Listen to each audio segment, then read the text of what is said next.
un podcast de Cooperativa.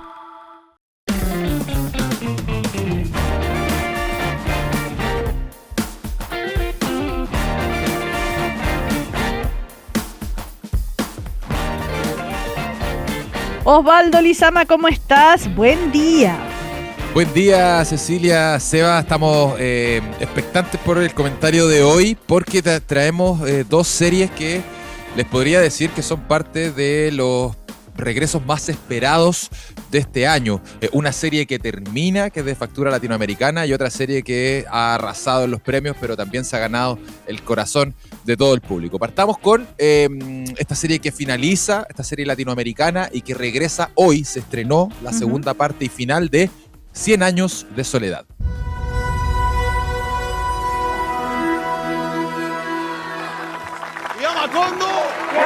Casi 2 años tuvieron que pasar para que se estrenara la segunda y última parte de la adaptación de la tremenda novela legendaria de Gabriel García Márquez, 100 años de soledad.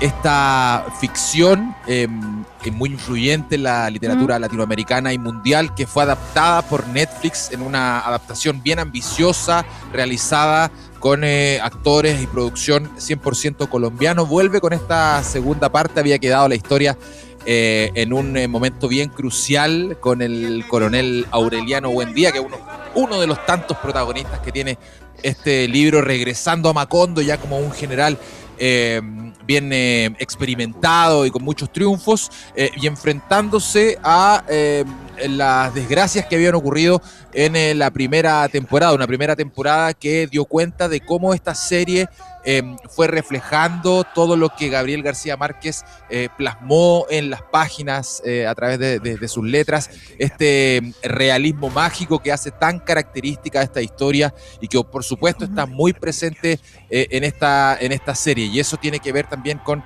esta mega producción que es. Uno se puede imaginar, o era muy difícil imaginarse, o incluso dibujar, hacer pinturas o incluso adaptaciones audiovisuales de las imágenes que había propuesto Gabriel García Márquez en este libro, pero acá Netflix la verdad es que lo logra de buena manera, y esta segunda temporada continúa con esa senda. Muy Osvaldo, sí. Quería preguntarte a propósito de la primera temporada de 100 años de soledad. Es que no recuerdo bien, porque es un tremendo desafío llevar una novela de García Márquez a una serie. Era muy difícil, sí. Muy difícil. ¿Cómo la trató la crítica al final? Yo la vi y hay partes que me gustaron, otras menos, pero ¿cómo la trató la crítica y qué tanto éxito tuvo? Mira, la crítica la trató bastante bien. A la prensa especializada en particular le gustó mucho, la alabaron principalmente por la puesta en escena que tenía esta producción en la plataforma. Por lo pronto, en la plataforma Rotten Tomatoes, que es una plataforma donde se evalúan producciones, series y películas, obtuvo un 83% de 100. O sea, es una crítica mayoritariamente positiva. No es una serie perfecta, y me parece, Cecilia, que eso tiene que ver con el tratar de enlazar la gran cantidad de historias y la gran cantidad de personajes que tiene esta producción. Y ahí me parece que 100 años de soledad un poco, obviamente, tiene estos baches, tiene estos problemas de poder presentarte a los personajes. Y acá, en esta segunda temporada, me parece que ese aspecto se ve un poquito más perjudicado, porque son personajes, la mayoría son personajes nuevos. Está Aureliano Buendía, está Úrsula y otros personajes que aparecen en la primera temporada, pero acá la mayoría de los actores y las actrices son renovados, porque esto va avanzando. Son 100 años de historia que se cuenta de la familia Buendía en el pueblo de Macondo, y acá obviamente se va cambiando el casting. En cuanto al público, yo te diría, Cecilia, que fue mucho mejor recibida que la crítica. ¿Por qué?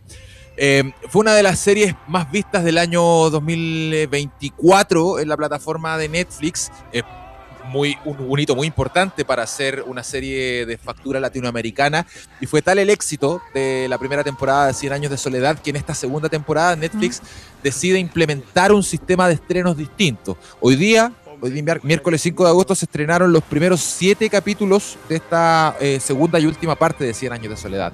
Pero el capítulo final, que ya cierra toda la historia, se va a estrenar el 26 de agosto de manera individual. O sea, ya los 7 capítulos están disponibles y el capítulo número 8 y final se va a estrenar recién el 26 de agosto.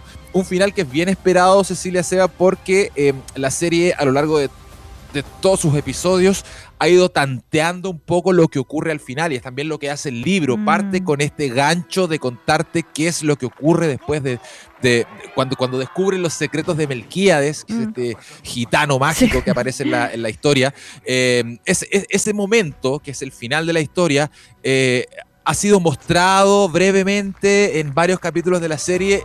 Y por supuesto en los primeros capítulos de esta segunda temporada también está presente. Así que el final de lo que va a ser 100 años de soledad va a ser muy importante. Otra serie que me gusta destacar también, otro aspecto que me gusta destacar de 100 años de soledad, es la factura latinoamericana. Y me parece muy importante porque da la sensación de que esta serie, que se hizo en 2024, dio paso a que otras plataformas también vieran a la ficción latinoamericana y realizaran ejercicios más o menos similares, y es lo que hizo Prime Video este año con 100 años de soledad, perdón, con La Casa de los Espíritus de Isabel Allende, que también es una serie que está cruzada por el realismo mágico, pero también por la situación política y social de los países a los que está representando. En este caso es Colombia, y en el caso de Isabel Allende es Chile, por supuesto. Y es una serie que también tiene una muy buena factura y también toma muchas cositas de lo que hizo 100 años de soledad, y me parece que ahí hay un buen camino para la ficción latinoamericana, olvidarse un poquito quizás de los thrillers policiales y de las series de asesinatos y de desapariciones que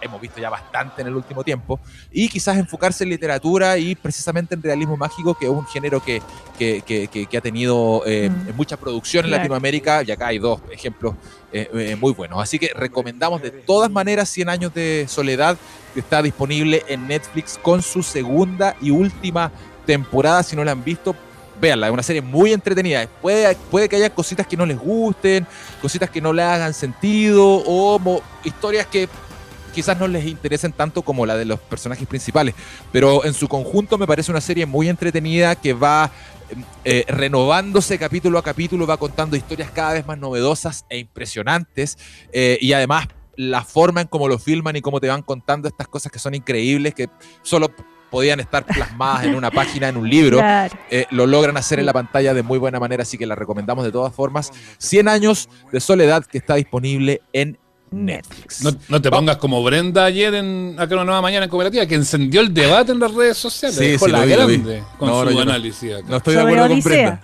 Una de las más comentadas en redes sociales, la entrevista ayer a Brenda en Una Nueva Mañana. Muy polémico, muy polémico. Yo no estoy de acuerdo con Brenda, a mí me encantó La Odisea, pero está bien, porque cada uno tiene ahí su opinión, y es muy importante también conocer quién está opinando, o sea, cuál es el trabajo de esa persona, y Brenda ahí tiene obviamente su currículum para poder opinar desde otra vereda, desde esta película que abarca tantas cosas, y que ahí está, bueno, están los cines ahí, la pueden revisar. Qué buena película, no sé si la vieron.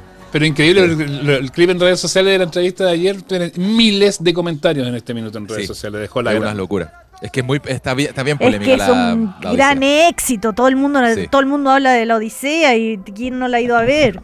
Y hay opiniones para todos, de todo tipo. Hay algunos que la hacen pedazos, otros que la encuentran buena o solo entretenida, otros que entienden que es un lenguaje hollywoodense, que bueno, pero ya nos estamos desviando de la... No, porque me acordé a propósito de la crítica de Osvaldo, me acordé que generó tanta reacción la entrevista de ayer. Bueno. Es que eso tiene mucho de las adaptaciones literarias al cine, a las series, tiene mucho de eso, Seba, tiene mucho de dividir al público, y obviamente La Odisea es un caso emblemático, y acá 100 años de soledad también tiene esos elementos para poder criticarla, para poder decir que no se parece tanto al libro. Ahora, ¿queremos que una película se parezca a un libro? Si no leemos el libro, ¿no? Como que ahí hay un debate gigante. Un debate grandote. Pasa lo mismo con 100 años de soledad, con La Casa de los Espíritus y todo eso, claro. Exactamente, pasa lo mismo. Bueno, vamos a un consenso de que es una tremenda serie porque no se basa en ningún libro, y que también es uno de los regresos más esperados de este año, y que se estrenó hoy día mismo. Esto es Ted Lasso. Oi, welcome back. Me voy a obligar a contratar Apple de nuevo. No, que Seba, yo sé que a ti te gusta esta serie. Lleva una de las series más queridas por el público y por la crítica de, te diría, la última década fácilmente.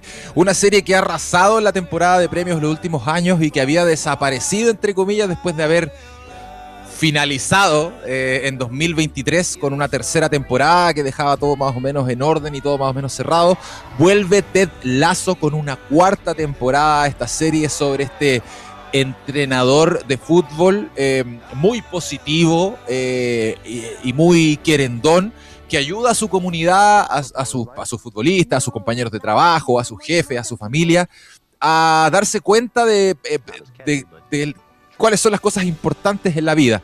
Ted Lasso se presenta como una serie de fútbol sobre este entrenador que va a Inglaterra a entrenar un equipo que es más o menos nomás, que termina convirtiéndose en un tremendo equipo, pero que no se trata esencialmente de fútbol. Es una serie que trata sobre relaciones humanas, sobre el autoestima, sobre las críticas negativas, sobre el qué dirán, sobre la familia, sobre la amistad y principalmente y obviamente sobre el amor. Una serie que tiene a Ted Lasso, que es interpretado por el multiganador de premios Jason Sudeikis, interpretándolo, y que se hace cargo de este espacio de 3 años que hubo entre la tercera temporada y esta cuarta temporada, y muestra a un Ted Lasso ya viviendo de nuevo en Estados Unidos, asentado con su familia, con su hijo y con su esposa, trabajando en un supermercado, pero él igual de feliz que siempre, igual de positivo que siempre. Obviamente viene la gente del Richmond, que es este equipo que él entrenó en Inglaterra, a buscarlo para una nueva misión: entrenar a un equipo femenino incipiente del Richmond, de este equipo.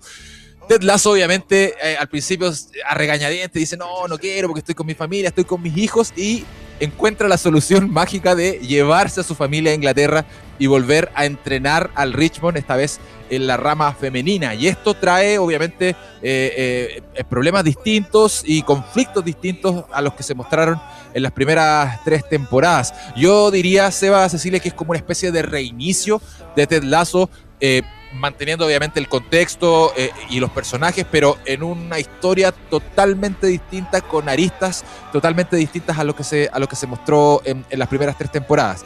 Eso sí, tiene un inicio un poquito lento, se toma su tiempo para cocinar las cosas, pero me parece que vale la pena, porque cuando las series se apuran y se justifica o muestra eventos que se justifican o que no tienen mucha justificación en realidad, las series van perdiendo peso y van perdiendo credibilidad. Y acá Ted Lasso me parece que, si bien se toma el tiempo de cocinar un poco la historia, unos 3 capítulos te diría yo que se demora en ya arrancar derechamente la Ted Lasso neta, me parece que es una decisión acertada, porque era difícil desenredar lo que habían dejado ya en la tercera temporada, con esta despedida definitiva de Ted Lasso, con ya el Richmond llegando a los puestos más altos de la Premier League y ya con los personajes todos más o menos resueltos. Bueno, no estaban tan resueltas las cosas, no estaban tan definidos las relaciones entre los personajes, y acá se hace necesaria esta vuelta de Ted Lasso, que regresó hoy a Apple TV con su 4ª temporada. Solo el primer capítulo, nosotros pudimos ver algunos capítulos más, pero solo está disponible el primer capítulo de esta 4ª temporada. Seguramente va a dar que hablar. Si era tan buena como las otras 3 temporadas, o si no era tan buena como las otras 3 temporadas, va a estar ahí en la palestra Ted Lasso durante las próximas semanas. Veremos qué pasa en la temporada de premios. Yo apostaría que al menos lo van a nominar. No sé si se va a ganar todo, pero al menos va a estar nominado. ¿Está el coach, el ayudante? Porque si está el coach, sí, pero tiene un cambio notable, y es uno de los grandes ganchos de los primeros capítulos de esta serie. No lo van a reconocer cuando lo vean. Ah, mira. Eso nomás les digo. Bueno. No lo voy a spoilear, pero cuando lo vean en pantalla no lo van a reconocer. Dejémosla ahí. Y les va a dar mucha risa, obviamente, porque es uno de los personajes más divertidos de la serie. Sí, pues es muy gracioso. Bueno, en todo caso, espero que los grandes seguidores y fans de la serie no sientan decepción, que les guste tanto como las otras temporadas, ¿no? Tienen que tenerle paciencia. No creo que se decepcionen, pero tienen que tener paciencia. Esa es mi recomendación. Ya, tal vez están abusando de que saben que la gente los quiere mucho y le gusta mucho la serie, entonces se pueden dar el privilegio de... Puede ser. Imposible tenerle mal a Ted Lasso, así que claro. yo es que ese es el tema, no podéis tenerle mal a Ted Lasso. Bueno, que estuvo en el Mundial a todo esto, mucha gente lo conoció, estuvo ahí saludando a la gente. Pues estuvo en una de las ceremonias, no me acuerdo si apertura o cierre, una de las dos estuvo. Parece que en la apertura estuvo Jason Sudeikis ahí saludando. Pero bueno, véanla, una serie muy, muy, muy interesante, muy entretenida y mantiene el humor, mantiene las cuotas de humor que distienden un poquito estos momentos que dan a veces ganas de llorar dentro de la serie. Así que el tono de Ted Lasso se mantiene intacto. Bueno, Osvaldo, muchísimas gracias por tus recomendaciones el día de hoy. Que tengas una buena semana. Que estés muy bien. Un abrazo. Chao. Osvaldo, chao. Gracias. Estás escuchando el podcast de Una Nueva Mañana, una presentación de cooperativapodcast.cl. Bueno, tal como lo anunciábamos tempranito, vamos a conversar con el ex fiscal Carlos Gajardo, porque después de haber publicado el bestseller chileno Somos tontos hasta las 12, ahora publica La muñeca bielorrusa. Tremendo caso, que decíamos temprano, Sebastián, están todos los personajes y todos los ingredientes para una gran película, serie, novela, lo que quieran. Netflix o Disney se frota las manos. Carlos Gajardo, ¿cómo estás? Buen día. Muy buenos días, muchas gracias Cecilia y Sebastián por la invitación a conversar de este nuevo libro. Eso, gracias Carlos por estar una vez más con nosotros y una vez más con el libro. Está el guión hecho ya para la película, está el guión hecho, ahí lo tienen. No, increíble. Oye, vamos por lo más básico para los que no necesariamente están tan metidos en el tema, porque el nombre ya llama mucho la atención y los que hemos seguido el caso periodísticamente hablando lo tenemos más o menos claro, pero la muñeca bielorrusa, ¿de dónde viene esto?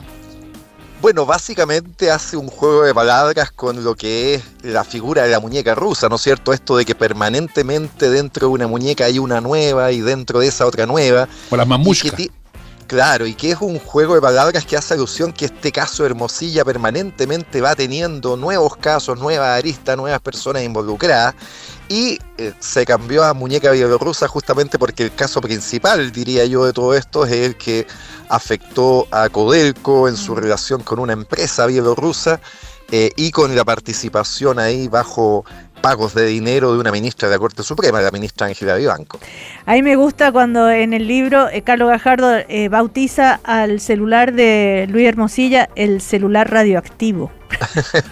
Bueno, efectivamente, pues, ¿no? Todo lo que se ha sabido desde hace 2 años y medio, porque esto explotó un 14 de noviembre del año 2023, la Fiscalía muy bien rápidamente incautó el teléfono de Luis Hermosilla y ese celular ha terminado siendo radioactivo. Ha generado una cantidad de aristas que podemos ir desmenuzando, ¿no? Pero que son tremendas. Y que todavía falta, vaya a saber con qué más nos vamos a encontrar, ¿no? Ahora, tú dices que el caso el caso audio, como así se le ha llamado también, ¿no es cierto? Representa una crisis sin precedentes en la institución que están, ¿no es cierto?, obligada a dar justicia, en la justicia. A ver, si tú tendrías que explicarle a una persona que no tiene idea de esto, en pocas palabras, ¿qué les diría? ¿Cómo dimensionar este caso? Bueno, este caso lo que demostró fue que había una intervención por parte del mundo político a través de abogados que comenzaron a tener básicamente Hermosilla, pero no solamente él, no es el único, es el más importante, pero no el único, que empezaron a tener una influencia fundamental en el nombramiento de jueces, fiscales, policías, ¿no? Y que estos jueces, fiscales y policías retribuyeron mediante entrega de información, fallos a favor, investigaciones que avanzaban o no avanzaban según la conveniencia de estas personas. Se destruye completamente la creencia de que el sistema de justicia funciona de una manera imparcial.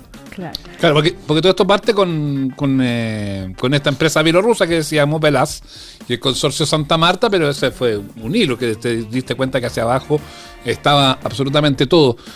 Ahora, ¿cómo podríamos explicar de forma sencilla a quienes no están familiarizados con el tema, como decíamos, cómo fue esta operación y por qué el hilo conductor de toda esta trama es la red de favores?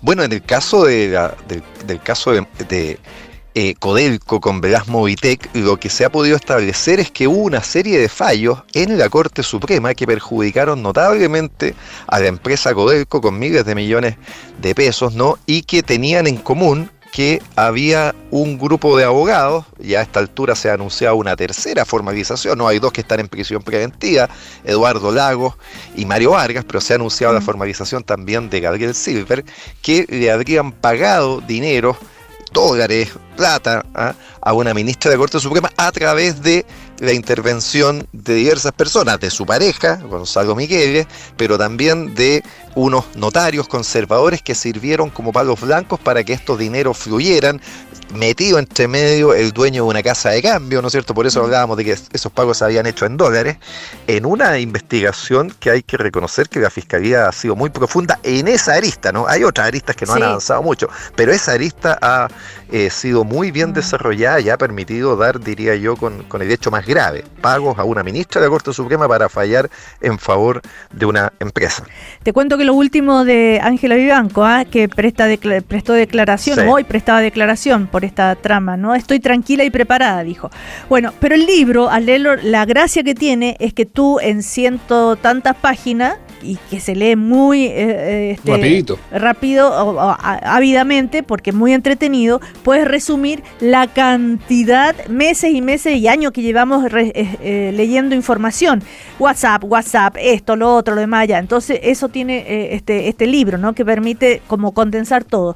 Ahora, ahí uno puede ver, ¿no es cierto?, en esta reconstrucción del caso, lleno de detalles, muchos nombres, muchos. Ahora, tú dirías, a ver, entre todos los que te voy a nombrar, ¿cuál dirías tú que es el más interesante como personaje y después el más importante en el caso? Leonardo Villalobos, Luis Hermosilla, el ex fiscal Manuel Guerra, Ángela Vivanco, Gonzalo Migueles, Andrés Chadwick, Mario Vargas.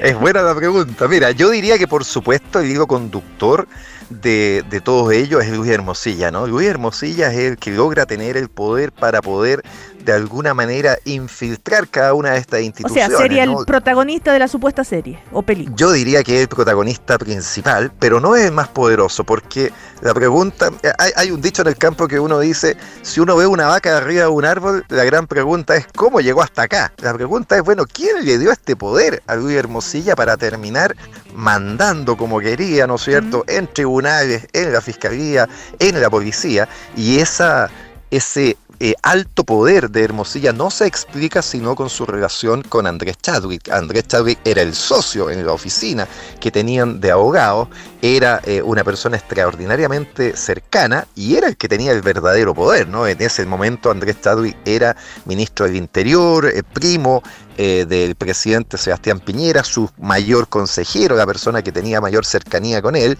y por lo tanto no se entiende y no se explica el poder que alcanza Luis Hermosilla sin la figura de Andrés Chadwick. Y aquí me adelanto, spoileo con la conclusión del libro, ¿no? Yo creo que el gran desafío que tiene la Fiscalía es avanzar en esa investigación. Yo diría que las personas que hasta hoy día están imputadas tenían un poder transitorio, un poder adscrito al cargo, pero pierden el cargo y dejan de tener poder. No son verdaderamente poderosas las personas que se han investigado hasta acá. Manuel Guerra, Ángela Vivanco, el director de la PDI, Sergio Muñoz, ¿no es cierto? Tú les quitas el cargo y ya son personas sin ningún poder. La persona, creo que verdaderamente ostenta el poder y que explica que esta trama se haya desarrollado tan profundamente es Andrés Chadwick. Pero hay políticos de gran poder, como tú mismo lo describes en el libro, lo que es Andrés Chadwick, toda su trayectoria de tantos años en la política, ocupando cargos tan importantes, que también llega un día que todo el resto, el entorno político y del poder lo dejan caer. ¿Por qué no él podría perder ese poder? Porque tiene una trayectoria de vínculos que no tienen que ver solamente con haber sido ministro del Interior. Su poder tiene que ver con ser uno de los fundadores de uno de los partidos más importantes, con sus vinculaciones familiares, ¿no es cierto? No solo con el presidente Piñera, sino que con otra serie de personas, con la familia Chadwick, que efectivamente con muchos poderes en el ámbito político, en el ámbito económico, y que creo yo fue fundamental para construir el personaje de Luis Luis Hermosilla. Ahora, en todo caso, también en el libro reflexionamos que tampoco Luis Hermosilla es el único abogado que tenía estas prácticas, ¿no? Se desarrollan también a partir del conocimiento que ha habido de los distintos WhatsApp, como otros abogados tenían prácticas bastante semejantes, entre ellas Gabriel Selznick, que ha sido nombrado y es actualmente embajador de Chile ante Israel. Entonces también la pregunta es, bueno, una persona que se han conocido la manera en que se relacionaba con los jueces, la manera en que, por ejemplo, pedía que sus honorarios se pagaran con fondos reservados cuando estaba haciendo una defensa particular de una persona. La pregunta también que se hace en el video es si es sensato que esa persona represente al Estado de Chile ante un país extranjero. Ahora, una cosa son los abogados que han tenido el rol privado y otros son los fiscales.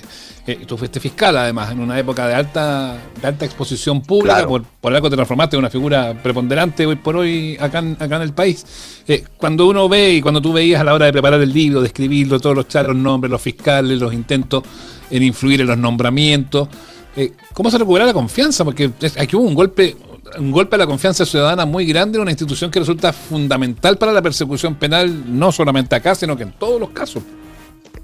Es durísimo, ¿no? Porque efectivamente la persona cuando tiene un problema piensa que recurriendo a la justicia esos problemas se van a de alguna manera morigerar, solucionar.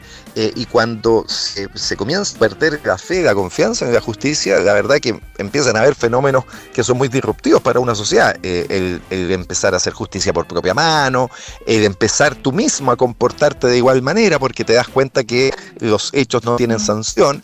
Y este es un fenómeno desgraciadamente que lleva ocurriendo hace muchos años en el país. No es a propósito de este caso, ¿no? La desconfianza en el sistema de justicia fácilmente tiene 10, 15, 20 años en nuestro país, claro, con niveles muy bajos comparativamente. Ahí, Carlos, podemos sumarlo sin duda, lo de Vivanco y lo de la Corte Suprema, porque uno podría haberlo presumido, pero conocerlo así de manera tan latente, tan impactante, es súper fuerte, pues. Ese es un muy buen punto, ¿no? Porque había una especie de prejuicio que uno decía la justicia no es igual para todos, lo demostraban las encuestas, lo dijo con mucha nitidez un ex presidente de la Corte Suprema, Milton Juica, cuando decía en Chile hay dos clases de justicia, hay una sensación fundada, pero cuando ese prejuicio, esa idea se confirma con datos reales, ¿no es cierto? Cuando tú ves que las personas que tienen poder, las personas que tienen determinados contactos de abogados, pueden conseguir que sus causas no se investiguen, o que sus investigaciones no prosperen, o ganar un caso donde no tienen ninguna razón jurídica, ¿no? Como el caso de Gas Movitec, en contra de Codelco. La gente dice, bueno, pero si a Codelco son capaces de faenársela de esta manera, ¿qué queda para uno? ¿Qué queda para el ciudadano común y corriente? Y por eso, efectivamente, el problema de la desconfianza en nuestro país en la justicia es tremendo. Y sobre todo esta justicia para los delitos de cuello y corbata, que son los que tienen este trato privilegiado aparentemente, ¿no? Muy concentrado ahí, efectivamente, claro. ¿No? Estamos conversando con Carlos Gajardo, autor del libro Somos tontos hasta las 12, y ahora que acaba de publicar este libro La muñeca bielorrusa. Aclarar, Carlos, que hasta ahora no hay ninguna persona condenada todavía. Hay una condena que es Sergio Muñoz, el exdirector de la PDI, el exdirector de la policía. Imagínate el cargo, ¿no? La persona que tenía bajo su dirección el funcionamiento de la Policía de Investigaciones, más de 6.000 funcionarios en todo el país, fue un día detenida, formalizada, estuvo en prisión preventiva y es el primer condenado, en este caso en las aristas Hermosilla. Hay diversas personas muy importantes que estuvieron o han estado en prisión preventiva. Luis Hermosilla estuvo, Ángela Vivanco estuvo, están hoy día Manuel Guerra y los abogados, exacto. Entonces es un caso que está en desarrollo y que cada cierto tiempo además va teniendo nuevas aristas que se van conociendo públicamente. A mí me gusta el final, ya que tú spoileaste. La verdadera prueba del sistema es cómo abordará el rol que desempeñó Andrés Chadwick Piñera en todo el asunto. Como decía Nicanor Parra, ahí te quiero ver, cabrito. O sea, tú sabes que a mí me gustan los dichos, así que siempre aprovecho de venir al ¿tú crees que no se va a atrever el sistema de llegar hasta ahí? Ese es el desafío que tiene. En general, hasta acá el trato que ha tenido ha sido bastante benigno con ese investigado. Se ha anunciado, a partir de nuevos descubrimientos que hubo, que va a ser citado a declarar nuevamente, que se va a intentar revisar su correspondencia vía Telegram. Yo lo que le pido al sistema es que haga una investigación sin considerar quién es la persona que está detrás. El gran problema que ha tenido el sistema es que jueces y fiscales han actuado pensando en cómo va a influir su trabajo en su futuro profesional, si con lo que hagan van a poder ascender o van a ver mermadas sus carreras. Lo que la ciudadanía, la sociedad pide es que hagan su trabajo sin mirar a quién tienen al frente. Por supuesto. Déjame volver, Carlos, al tema del teléfono, que es bien interesante, porque además el libro lo construyes tú sobre la base de estos miles de mensajes que se dan en WhatsApp, en Telegram, en fin, las distintas redes que utilizaban. Y esta es una pregunta casi al abogado, porque desde el punto de vista del derecho y la privacidad, ¿dónde se debe poner el límite entre lo que es una investigación de delitos graves de corrupción y el derecho a la intimidad de las comunicaciones de los investigados? Lo que pasa es una muy buena pregunta, porque esto se discutió sobre todo al principio, ¿no? Pero hay que partir de la base que el delincuente pierde su derecho a la privacidad de sus comunicaciones, y por lo tanto cuando hay una intervención del Poder Judicial, ¿no es cierto? Se autoriza judicialmente la incautación, se autoriza judicialmente que se revisen sus teléfonos y van apareciendo nuevos mensajes. Bueno, se pierde el derecho a la privacidad. La privacidad protege, por supuesto, la posibilidad que tú tienes de interaccionar con otras personas, con iguales, pero en la vida lícita, ¿no? Cuando actúas de manera ilícita, esa privacidad, por supuesto, cede ante un valor superior. Para cerrar el caso, el tema Chadwick, quería preguntarte, el otro día leía que estaba a punto de prescribir el eventual delito de tráfico de influencias, ¿no es cierto?, por el que se investiga Chadwick. ¿Al final prescribió o no? Bueno, lo que pasa es que por las fechas, ¿no? El 31 de julio, que era la fecha en que Manuel Guerra del 2018 había abandonado el Ministerio Público, del 2021 que había abandonado el Ministerio Público, efectivamente los 5 años prescriben para ese delito. Pero hay delitos que tienen penas y tiempos de prescripción más altos. Estamos pensando sobre todo en el delito de cohecho, y por lo tanto, si se avanza en esa investigación, el delito de cohecho no está prescrito. Esto es el haber favorecido a un funcionario público a cambio de determinados favores que se pedían, ¿no? ¿Pero es importante o no? O sea, por supuesto que es importante. ¿Tú crees que es que las especulaciones se están demorando para que prescriba? Yo diría que no es tan maquiavélico, ¿no? Pero yo creo que la Fiscalía tiene que tener la conciencia de que su demora le produce un daño a la investigación.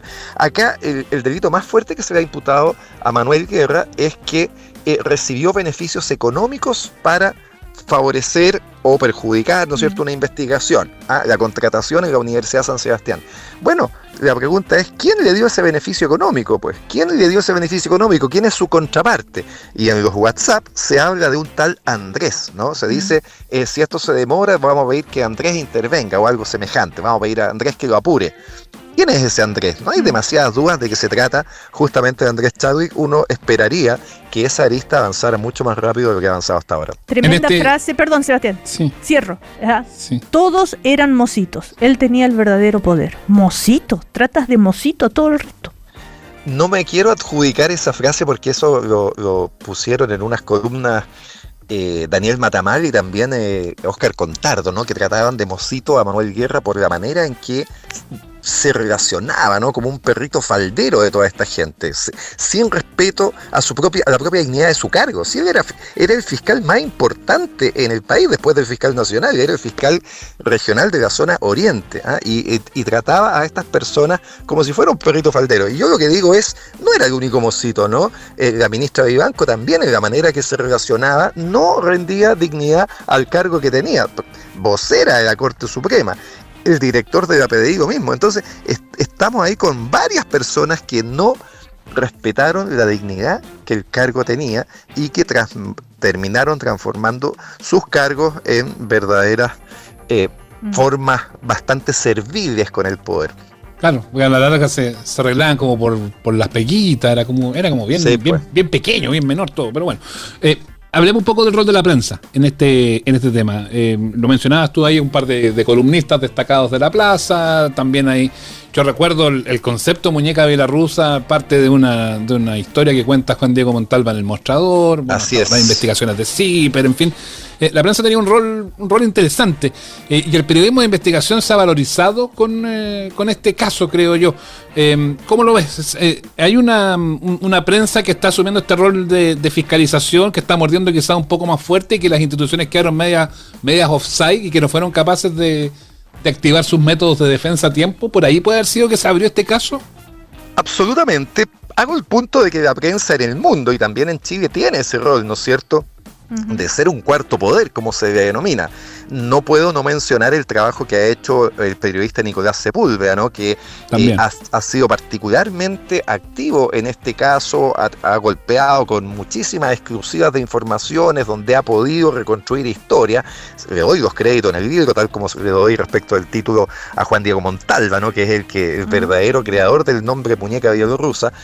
Y sin duda la prensa tiene un rol fundamental. El poder siempre va a intentar, cuando no está correctamente reglado, cuando no tiene controles, cuando hay opacidad, siempre va a atender al abuso. Y frente a ese abuso lo que sirven son reglas claras, instituciones que funcionen, pero también prensa activa y ciudadanía vigilante. Son las cosas que yo creo permiten siempre, no en Chile, que seamos un país especialmente corrupto, no lo somos.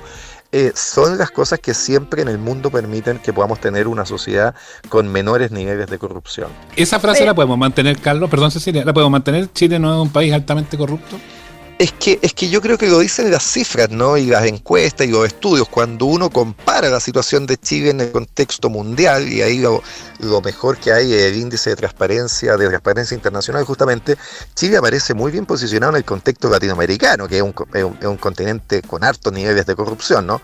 Junto con Uruguay. Después Uruguay es el país con menores niveles de corrupción, pero incluso en el contexto mundial estamos dentro de los 180 países del orbe, ¿no?, dentro de los 30 primeros. Entonces, pensemos que esto podría ser mucho peor, ¿no? O sea, tenemos niveles de corrupción importantes que han afectado a diversas instituciones.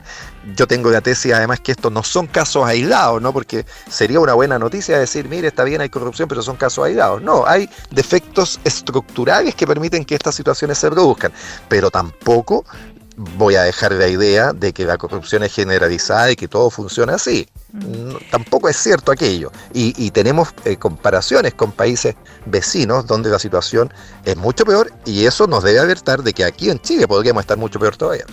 Carlos, para cerrar con algo liviano, porque hay momentos en que uno no puede, se sonríe cuando se recuerda de las anécdotas, esto de los cruceros, de la ucraniana, de la selfie en Venecia.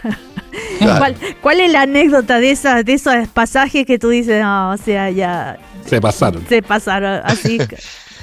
Bueno, todo eso, ¿no? Los viajes en crucero yo creo que son bien impresionantes, porque además, sobre todo los de otro ministro, el ministro Diego Simperti, fueron negados, ¿no? Como que no existían, y resulta después no era uno, no era dos, y al final hubo como 10 viajes a distintos lugares, y ese ministro no se inhabilitaba cuando su compañero de viaje, que a esta altura nadie dudará que por lo tanto que es su amigo, se inhabilitada. Y yo, las otras anécdotas que cuento que me parecen interesantes son los intentos que tiene el poder por defenderse, ¿no? Entonces, yo he hablado mucho de Chadwick, efectivamente, ¿no? Un día me desperté con un titular que decía defensa de Chadwick amenaza con acciones legales en contra del ex fiscal Gajardo, ¿no? O sea, te amenazan por la prensa de que mejor quédate callado porque nos vamos a querellar. A los días me encontré, lo cuento todo eso en el libro, a los días me encontré con el abogado de Chadwick, por supuesto me dijo, no te preocupes, eso no va a pasar. Y yo me decía, mira, haz lo que tengas que hacer, digamos, y si quieres hacer eso en tribunales, no, porque uno, en la medida en que relata hechos, en el libro sobre todo lo que se cuentan son hechos, no tiene temor de estar injuriando a nadie. Bueno, muchísimas gracias, Carlos Gajardo, ex fiscal, entonces, que acaba de publicar este libro que se llama La muñeca bielorrusa, que va a ser presentado el 18 de agosto, ¿verdad?, a las 7 de la tarde, en el auditorio de la Fundación Cultural de Providencia, que está ahí en Nueva Providencia 1995, pero ¿por qué lo menciono? Porque la entrada será liberada, para quienes estén... Así que todos invitados. Además lo presentan dos estupendas periodistas de la Premio Nacional, Mónica González, y la Premio Lenca Franovic, Mónica Rincón, así que muy honrado, además de las presentadoras del libro, invitados todos los auditores de Cooperativa a estar ahí. Gracias, Carlos, que te vaya muy bien. Gracias, Cecilia, por la amabilidad. Abrazo, Sebastián, que estén bien. Chao. Chao, Carlos, gracias. Aquí termina el podcast de Una Nueva Mañana. Cooperativapodcast.cl. Otra forma de escuchar Cooperativa.